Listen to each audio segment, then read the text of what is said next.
What's up, everybody? I'm John Middlekauff. You know what I need you to do. Subscribe to our YouTube channel. We got content for days reacting to every NFL game all the time, every single day. Subscribe, like the videos. Let's go.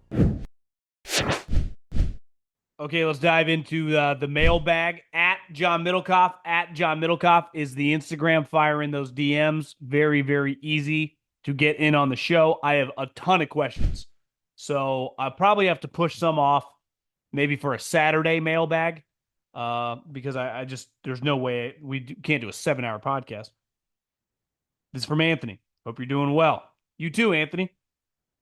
Do you think Belichick chose to coach college so he can eventually draft better players when he returns to the NFL, a la Pete Carroll? Can't imagine him giving up on chasing that record. It's a great question. I don't. I think Mike Lombardi, who I actually just saw Schefter tweeted, he's been on this podcast before. I just sent him a text. Congrats. Maybe in the spring we go out to North Carolina. Get Mike, maybe Bill. Say they got to do podcast, got to promote the program. I think he's just living in the moment. By the time, let's say in a couple years, is someone hiring him at 75 years old? Maybe he's just cool with doing this, and maybe he's not looking back. Maybe this is his moment to kind of do something different. What if he likes it? What if he's having success? I think people would still want to hire him back in the NFL. Let's say if he won a national championship. But if it took him 4 years to do that, by then he's 76, 77 years old. Is someone hiring to be the head coach? I don't know. I don't know. So I would probably say no. I think he's just trying to go to college to win. I think that's his goal right now. Go to college to try to win. I don't think he's looking at it from all the other angles, honestly. We know the 49ers like Darnold. And assuming they are uncomfortable with paying Purdy top quarterback money, is there a chance that they bring back Darnold to be their starting quarterback? And if they did that, what would they do with Purdy? I don't think that's an option.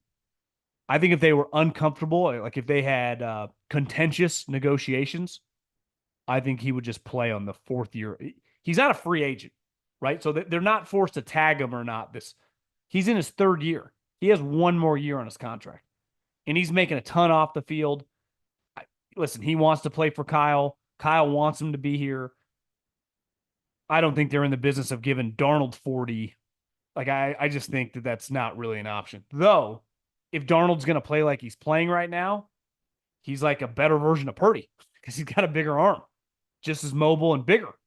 But it's just not an option. It's really not. I mentioned this on the podcast, but Kyle had Purdy talk to the team before a must-win game on Saturday night.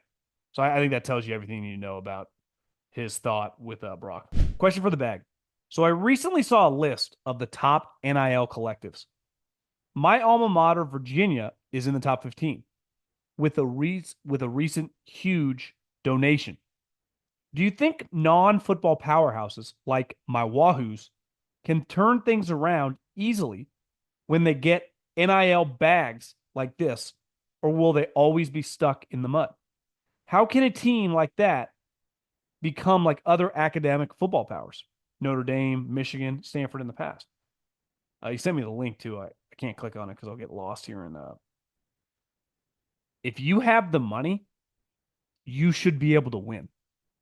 So if you have top 10, top 15 NIL, you should be a top 25 football team. You should, especially in the ACC, competing to win 9-10 games. No excuse for that, to not be a dominant team, because that's what it's all about now. I was at the gym and I looked up and I see Stephen A. They have him on one of the TVs, so I don't have audio, but he's talking to this kid with a BYU hat on. They're doing football NIL side, and it turns out he was like the Cooper Flagg or Zion Williamson of basketball, the number one high school recruit in basketball, going to BYU. Mormon's got some coin, baby. And then later in the day, I saw that it was $7 million. Do you think he went to BYU for, the mountain air and, no caffeine, no sex till marriage? Doubt it. $7 million large. If any program, I bet some programs just couldn't go that high or wouldn't go that high. It's all about the money now, man. So if you have your collective is top 15, you should be buying sweet players left and right. I think the problem for you guys, though, different than like Ohio State or LSU, like, can you get anyone into school? It's like, okay, I want to buy this receiver. We'll give him $1 million. But his academics don't meet. I think I mentioned this to Jackson. What I don't understand, and listen, I no one hates academia more than this guy with multiple degrees. So I got a graduate degree and I mock academia. But I respect, like, Virginia is a really good school. I couldn't have gone to school there. Like, me and academia didn't see eye to eye. I got so bored, it wasn't for me. Again, even though I got multiple degrees. I don't, had some people do my homework. I don't know exactly how I accomplished it, but I did. Kind of a hustler. But at these schools that have tough academic requirements, it's hard to get guys into school. Notre Dame, I don't want to say a player's name. I was just going to pick a random receiver in the NFL, but it's probably easier for Justin Jefferson and Jamar Chase, academically to thrive. I'm not even saying thrive, but like, can that guy transfer in academics? Get him? Like, that's been a problem for Stanford. Look at Notre Dame. Look who they got in a transfer portal. Riley Leonard, a quarterback. Are they getting sweet wide receivers or DBs? Some schools don't give a shit, which is right up my alley. You think Texas cares or Alabama cares? No. So that's where the football program, you got to get on seeing eye to eye with the kind of the academic personnel that at those schools like have all the control. I watched Andrew Luck's interview with Dan Patrick, and he talked about getting the program back. And he was like, one thing we're not going to do, and this is Andrew Luck talking, is I believe we can get good students who are good players because we did it. And I'd say you're a little bit of an outlier. You and Christian McCaffrey are somewhat outliers. Like, if you want to be good and compete against Florida State, Miami, and Clemson, like, you're going to have to change your recruiting because you went through a pretty unique time. Notre Dame was down. Northwestern was down. I'm trying to think. Michigan was definitely down. There are only so many players that fit that mold. Mailbag question. A bit late, but in response to the college football school flag planning, I think rather than ban the planning, the NCAA should embrace it. They should make it a Rivals Week post game ceremony. Force the losing team to stand and watch in defeat as the victor plants their flag. I think it would be must-see television, and it would ramp up the intensity of the games. Am I crazy? Ron, I am all fucking in on this. You talk about like the Roman games, some of these medieval moments, their equivalent of entertainment. This has that written all over it. Ultimately, what this all is, why all this money is getting paid to these coaches and now to these players, like, this is entertainment, boys. This, as John Hamm once said, that is what the money is for. What we got to do, the NCAA would never agree to this because they're a bunch of fucking losers. I mean, a group of pussies. We get business people behind this, television people behind this. Let's do it. I think this is a genius idea. Line up. Can you imagine if Jack Sawyer wasn't allowed to attack? You just got to watch it. That would be sweet. Totally in. Big Eagles fan. I've been thinking of how, I know this is crazy, but would Howie be open to signing Darnold and moving off Hurts in the offseason? Not sure this would be possible, but I'm curious your answer. Know this. When it comes to the Eagles, Jeffrey Lurie and Howie Roseman, if you do not win big, everything will be on the table every single season. These guys, a lot like Belichick, you talk about numb to emotion. If they are one and done in the playoffs and Jalen throws for 100 yards, obviously Sirianni will probably get fired. But do not think just because Jalen has a big contract, he's on scholarship. He would definitely be a trade candidate. Now, let's go to Jalen Hurts contract. I do think it would be pretty prohibitive to get rid of him. His cap hit next year is $21 million, and his dead cap is $107 million. I'm not a cap guy. I don't know all the details to how this works. I do think that could be pretty difficult for them. If they could do it, though, and sign Darnold, which again, not a cap guy.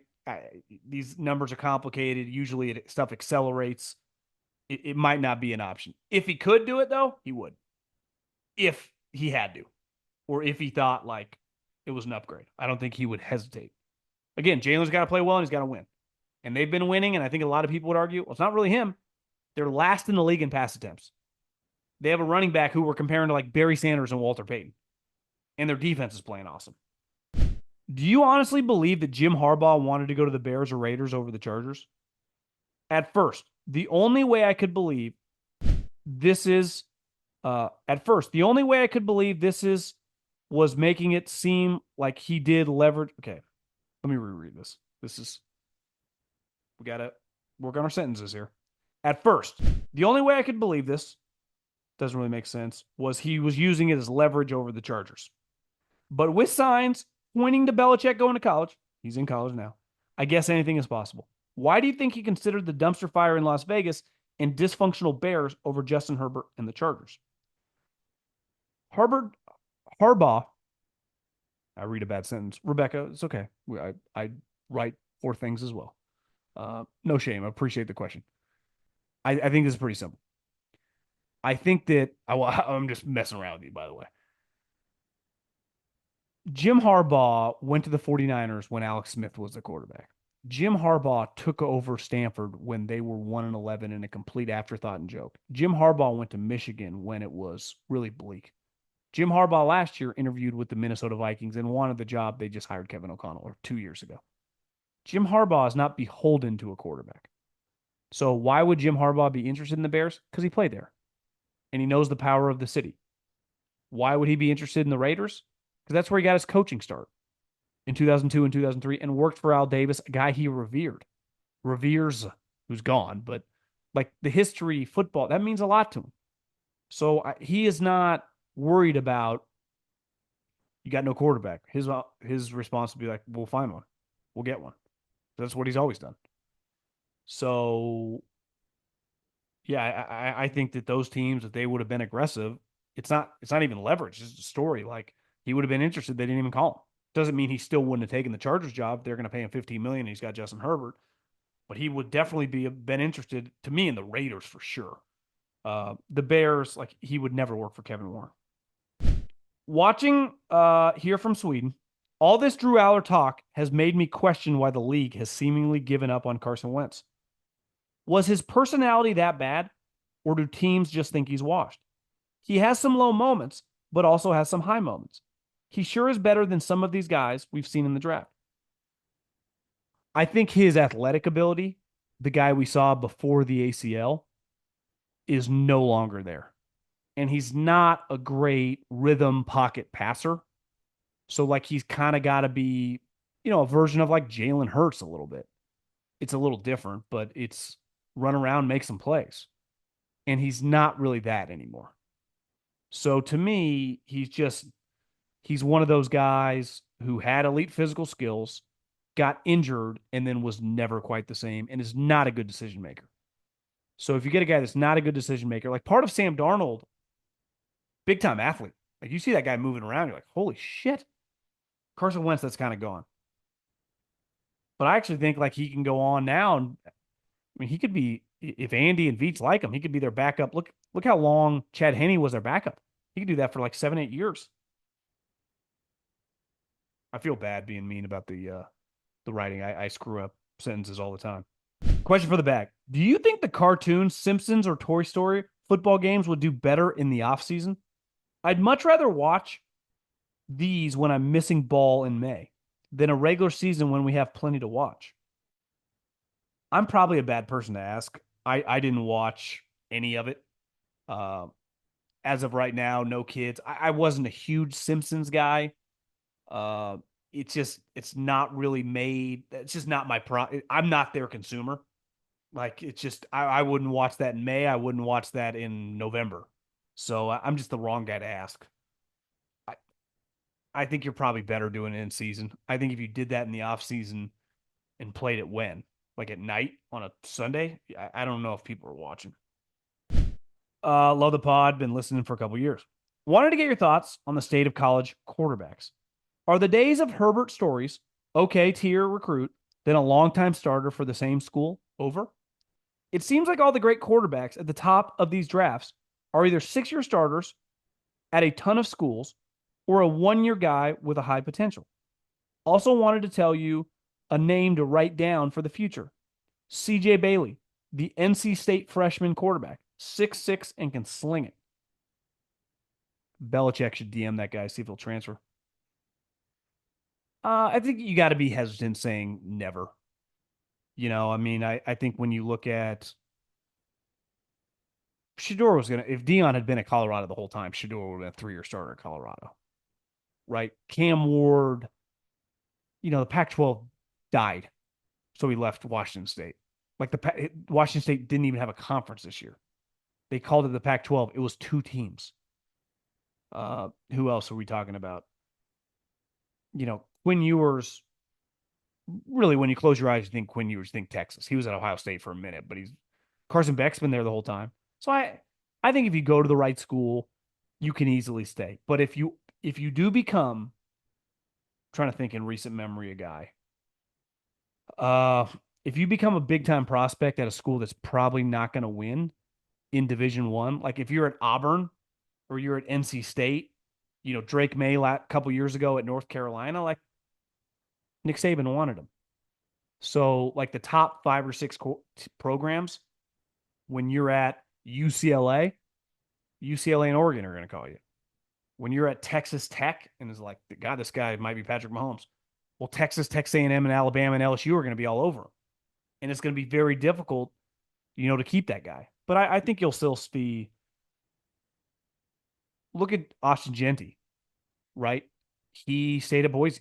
He could have left for $1 million to who knows where, sweet schools, and he stayed.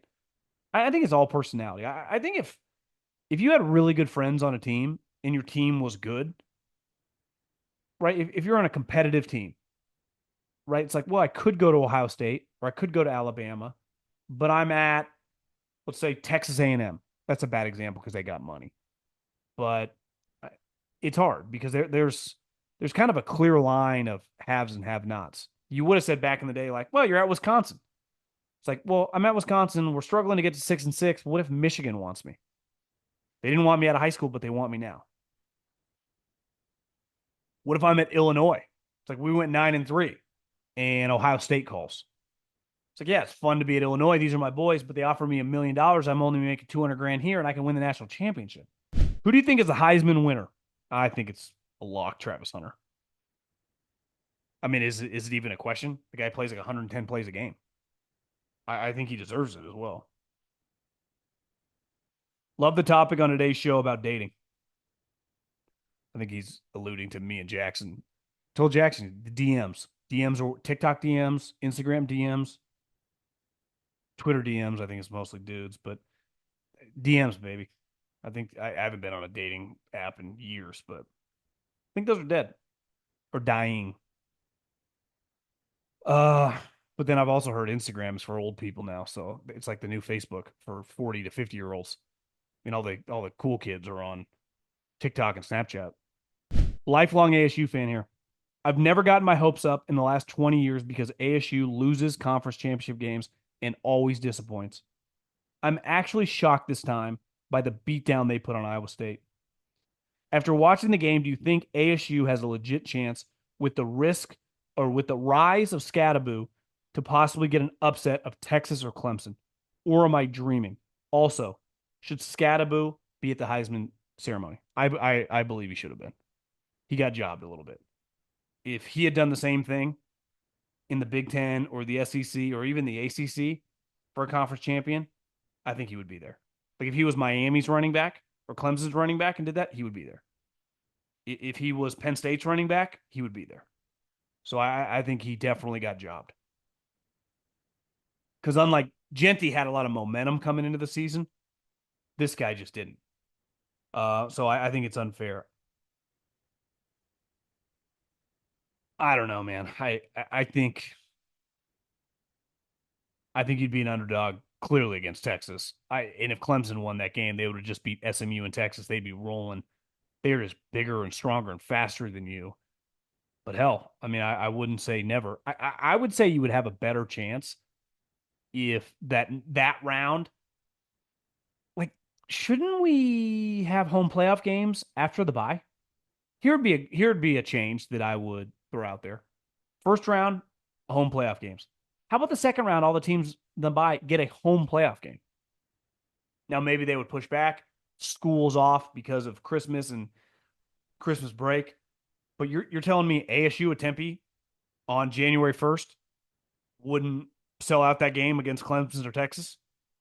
Boise State hosting, Penn State, it'd be full. Like it would be full. So maybe the weather plays a part. I don't know. I would recommend playing those teams getting home playoff game. I think you guys are probably one and done. And hell, there's nothing. You got to buy and then play Texas. If you just keep the game close, it's just an incredible accomplishment. I think it'd be a bigger upset for you to win than Boise. I think you and Boise are a very similar team. Both good. I mean, both deserve to be in the playoffs. But can you beat Texas or Clemson? I don't know. I'd have to ask my scouting buddies, like, how many NFL guys do you have as starters? Remove the running back. Because that I might have to do some digging on that. Because if you just said, how many guys do you think ASU this year has drafted? Beside Scattaboo. I don't know. I mean, couple? I mean, you talk Texas and Clemson might have like 20 combined. That's just a big mismatch in talent. Now, football, scheme, heart, toughness, that's what makes the sport so great. That matters in a game. Turnover, who knows? Shit gets weird. If you guys were to beat Texas, that'd be one of the coolest upsets ever. The NFL season is rolling along and the contenders are separating from the pack. The one thing that hasn't changed this season, DraftKings Sportsbook, an official sportsbook partner of the NFL. And it's the number one place to bet touchdowns. Long bombs, fades to the end zone, big runs, you name it. We do not care how you get them. We just want to bet touchdowns at DraftKings, and it's the best place to do it. Ready to place your first bet? Try betting on something simple like a player scoring a touchdown. Go to DraftKings Sportsbook app and make your first pick. Here's a reason for new customers to do a touchdown dance on their own. Bet $5 to get $150 in bonus bets if your bet wins. Score big with DraftKings Sportsbook, the number one place to bet touchdowns. Download the DraftKings Sportsbook app and use the code JOHN. That's code JOHN for new customers to get $150 in bonus bets. If your bet wins, just bet $5. Only on DraftKings. The crown is yours. Most of what I've been seeing discussed in regards to McCarthy is whether Jerry Jones will or won't decide to give him a new contract. However, I haven't seen any discussion on whether McCarthy would actually want to stay. With Jerry causing so many headaches and an inadequate roster for actual contention, do you think McCarthy would rather go somewhere else? I'd love to know your thoughts.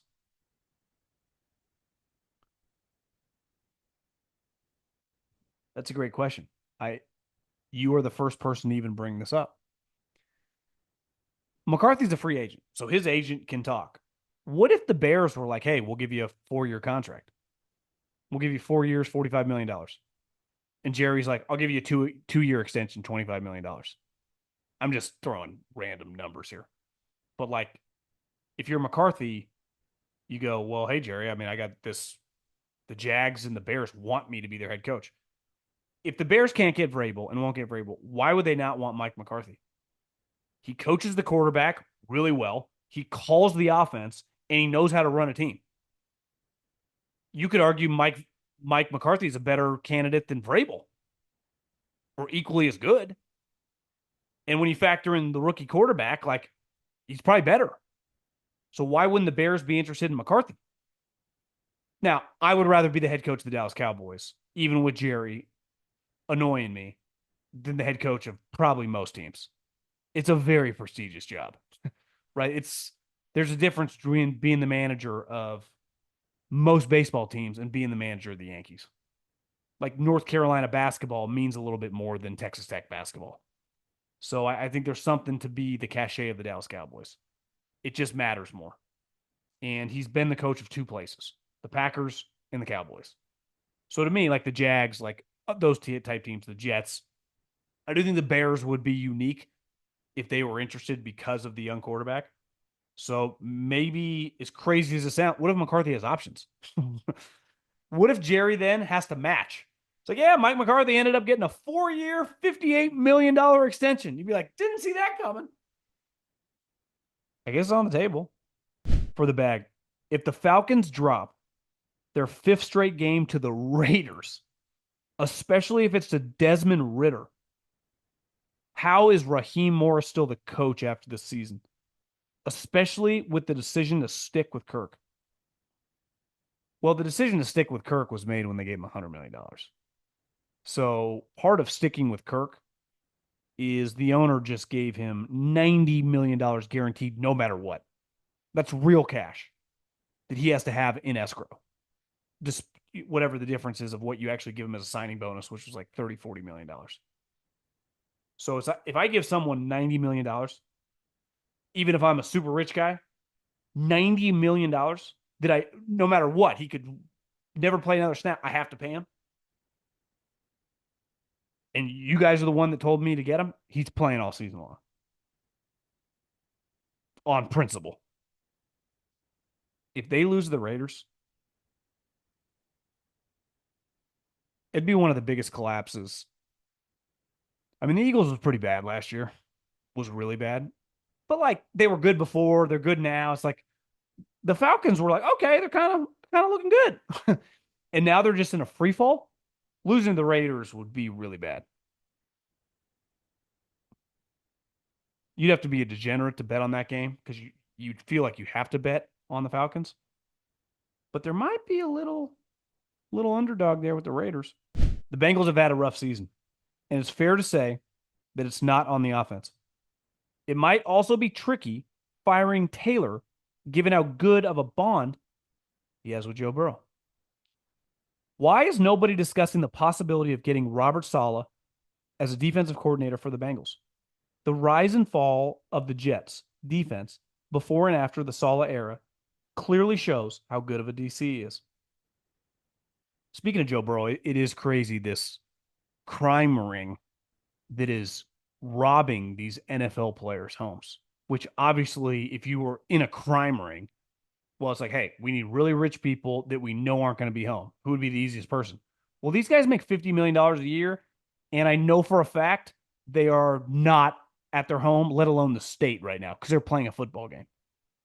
And what's funny is, Maria working with this luxury homes, real estate stuff. A lot of people, and my brother, who's in farming and has this app where you can like see different people's property, like it would be a no brainer. One, if you're a famous person, most of them make the real estate agents sign NDAs. And a lot of people that live in their homes, again, that are famous, put it in like, there was this famous actor that that had a situation. So my brother tried to figure out where he lived because this was an area which he went a lot. I don't want to give it away. And he has this app, through farming that he can see who owns the land, and obviously you can find stuff MLS and real estate agents have can figure out who's paying the loan, but a lot of famous people put stuff in LLCs. So, if you looked at my house or your house, most people's homes, you can just find it's under John Middlekauff, Bill Williamson, whoever you are, right? Well, sometimes you put them under little LLC, you can't figure it out. It's like Desk Brown LLC. It's like, who owns this house? I got no clue. And I do wonder, I don't know why I hit the desk so hard there, if some of these guys don't even realize that, despite maybe their financial guys put it, but definitely if I were any of these guys, my name wouldn't be on any of this stuff because any property I owned, because people are able to figure it out. The modern day criminal is using the internet, using these apps, paying for them to figure out who owns what. But the bottom line is this celebrity that was in the situation, his house is under this. He's like, I'm pretty sure this is his house because it's the only house that I could find under the LLC, and I knew the situation happened there, so it's got to be his. But he told me the name of the LLC. It's like you would never know. Uh, Okay, why is nobody discussing the possibility of getting Robert Saleh as the DC for the Bengals? The rise and fall of the Jets defense. This all I think one thing, part of Saleh was with the Niners when they were good on defense, they had really good players. When the Jets were good the last couple years on defense, they had really good players. I watched the Bengals and like pass rusher sweet. 91's a beast. But like, are the rest of your players that good? Part of defense is double whammy. It's coaching, in the pros. In college, like if you just got NFL guys everywhere, you're going to be awesome on defense. In the pros, you need Jimmys and Joes and you need the X's and O's. I can't just out scheme you on defense with bad players. I cannot do that. Now, just because I got good players, if I got bad scheme, I'll lose too. But I got to have them both. And to me, the Bengals personnel is just not great. You take 91 off the field. It's like, how many guys on this defense would I want right now? I know they've had injuries, but uh, diehard Vikings fan, and just wanted to throw my 2 cents about keeping Darnold or letting him walk debate. This is a great debate. This is a great sports conversation. Sam Darnold is like a truly intriguing NFL sports conversation. So many of them are so stupid. And you just like want to pull your hair out. This one's fascinating because you could make an argument on every single angle. I think extending Darnold could be a mistake if the Vikings do next season. Unless he wins the Super Bowl, and at that point, I don't care anymore, pay him whatever. As a Vikings fan, I just got done watching 6 disappointing years with us paying a good but not great quarterback top of the line money and don't want to repeat the cycle. I know Sam probably won't command top of the line money, but I think over 30 plus million a year is wild for one good year of production. We have an elite trio of pass catchers and a genius offensive play caller. The Vikes are projected to have the 5th or 6th most salary cap room this upcoming offseason and have major holes to fill. If we want to be serious contenders coming up, obviously I'm no scout, but I think McCarthy possesses a lot of the same traits Sam does and can be elevated. If I was a betting man right now, I would say Sam Darnold's not on your team next year and JJ McCarthy's your starting quarterback. I think where the risk is this. He's already been hurt. So you have absolutely no clue about this guy's durability. And he's never been asked throughout his career to carry you. Part of Darnold, it was disappointing with the Jets was because we saw him carry Clay Helton in USC. So he has been used to doing it all on offense. JJ's never had to play that way. So you have to force him to play a way that he's never played. And then 2, like, you just never know. You never know. People thought Caleb Williams was going to have the greatest rookie season of all, and I understand his coaching has been up and down. But it has been a very disappointing season. Just with his play. He's made some great plays. He's been a very average to below player. So I think there's a huge risk. Like, the whole point of the sport is to land the players, right? Whether you get them in free agency or whether you get them in the draft or undrafted free agency or via trade. However you get TJ Watt or JJ Watt or Justin Jefferson or Sam Darnold, or it doesn't matter. But once you get them and they play at a high level, like, it's on you to go, is this sustainable? Because like you said, big advantage. You got, I think this year he's the second best wide receiver behind Chase, but one of the best players in the league. Obviously, Addison's a stud. Aaron Jones is really good. Great play caller. But it works. That's the Purdy argument. Like, it works. And I think once you have something, it's almost like you're chasing the rainbow for the pot of gold. What if you get the end of the rainbow and the clouds clear and there's no pot of gold? And you're just like, oh, this is a disaster. I hear you. Like, I'm not giving him $200 million. But if he plays well in the playoffs, because what he's doing too is like part of Cousins couldn't move. So Cousins had a flaw that if you got around him, this was pre-injury, he was in trouble because he could not ad-lib. He was bad. He's a bad athlete for NFL standards. Jay Gruden told us, great 7-on-7 quarterback. When he has time, he's awesome. But most of the NFL is not that. And as he's older now and he's been hurt, like it looks awful. But I think when you look at Sam Darnold, what is one of his best traits? Mobility.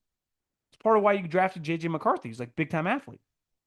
But Sam has a high end arm. JJ's arm's good. I think a lot of people compare JJ closer to like Alex Smith. Sam is more like the light version of like Josh Allen.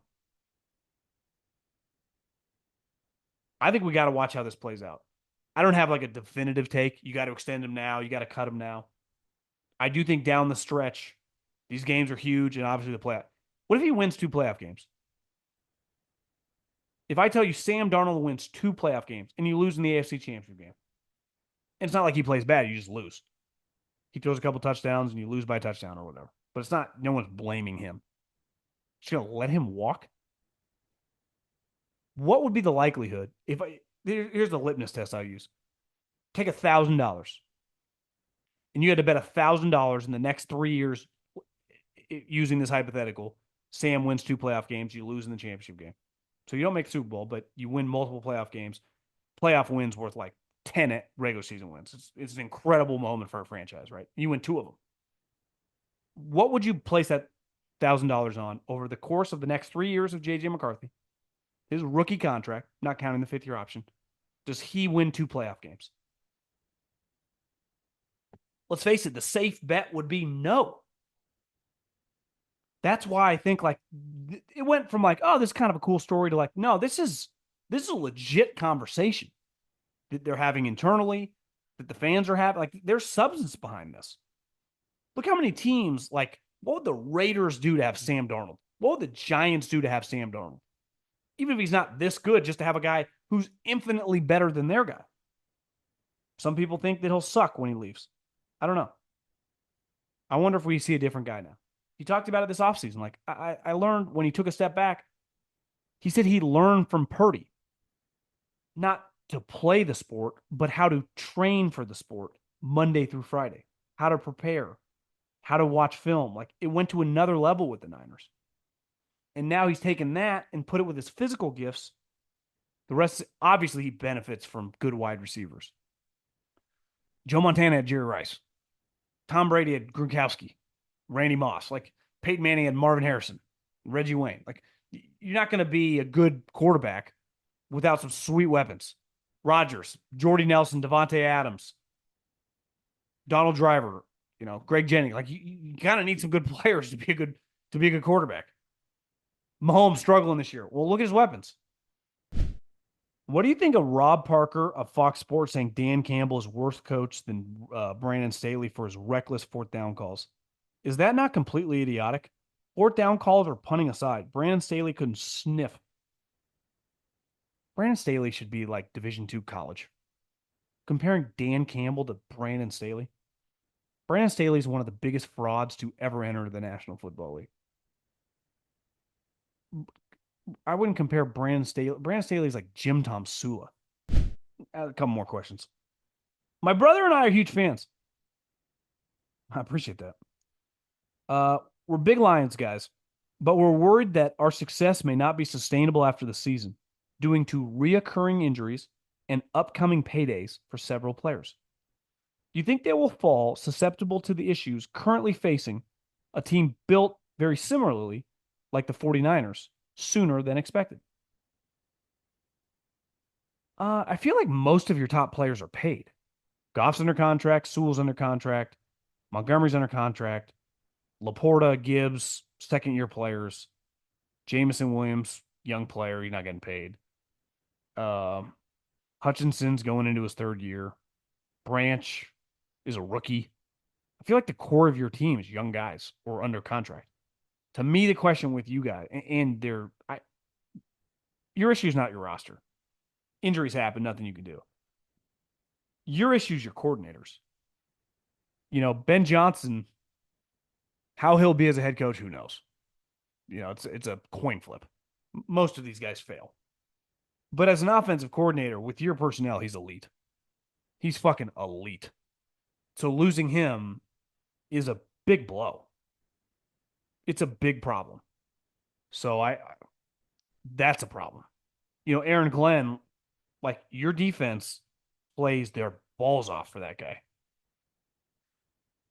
Part of being a coach is replacing coordinators. Shanahan's done it. McVay's done it. Belichick's done it countless times. Andy Reid's done it. It's part of the business, but it's hard. So by far to me, there's not even a close second. That is the biggest question mark with the Detroit Lions. If Ben Johnson's a head coach, which all signs point to him being coming one, and I do think that Aaron Glenn is going to be a head coach and probably the head coach of the New Orleans Saints, who are his two coordinators? Because replacing those two guys, I mean, they've been with him the whole time. I know Ben Johnson hasn't been the offensive coordinator the whole time, but I'm pretty sure Aaron Glenn has, right? So let me pull up Aaron Glenn's little wiki. Aaron Glenn sneaky was a scout in 2012 and 2013. Yeah, Glenn's been with him the whole time. So that to me would be the biggest question mark with the Lions. Appreciate everyone listening. We will be back reacting to Niners Rams on Thursday, and Stuckey will join us as well. Talk some gambling. Army Navy. God, I love America. Will be Saturday, and obviously we got a pretty good. We got Lions, Bills, Steelers, Eagles. We got some good games this weekend. So very, very excited. So talk to you guys soon.